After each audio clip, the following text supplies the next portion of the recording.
Speaking of former members of the XR4TI, hopefully it's an RSVP.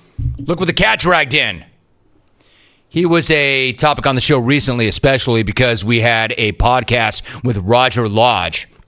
And Roger Lodge took a lot of time to lay out the infamous, not even infamous, but the famous episode of Blind Date involving Jason Stewart.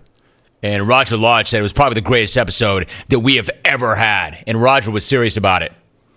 I mean, Jay Stu's been in movies. Jay Stu had a song written about him that is the greatest song ever. Jay Stu, of course, was the one who screened Toby in Houston. There are enough hours in the day for me to lay out what Jay Stu did and what he represented. And here he is on the phones, unsolicited, lobbing us that Friday phone call a week before the event, the 25th annual Smackoff. Jay Stu, what's going on, brother?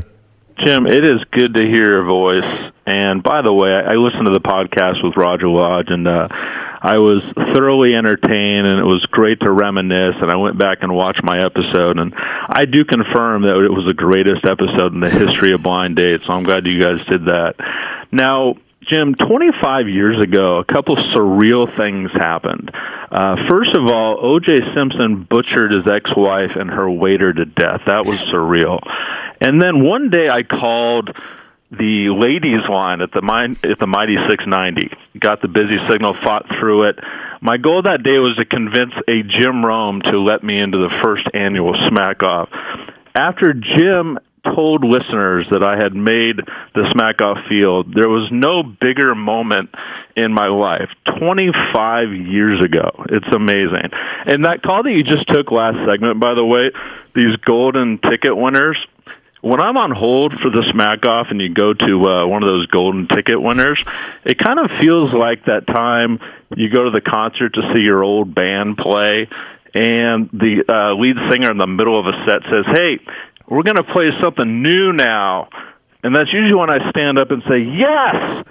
This is why I got this buzz right now. This is why I went on Vivid Seats to get tickets to this concert so that you could play something unfamiliar. Yes!" Now, Jim, I've got like 3 things that I want to do next week, but I don't think I'm going to have time to do them all.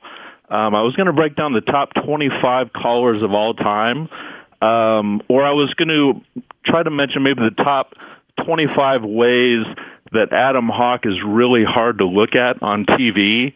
But I think I might do the top 25 ways that R. Kelly is going to get raped in prison. Either way, consider this my RSVP, Jim.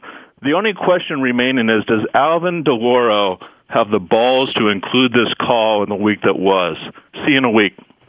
See you in a week, Stu. No guarantee that you'll get on, Stu, even though you're Stu.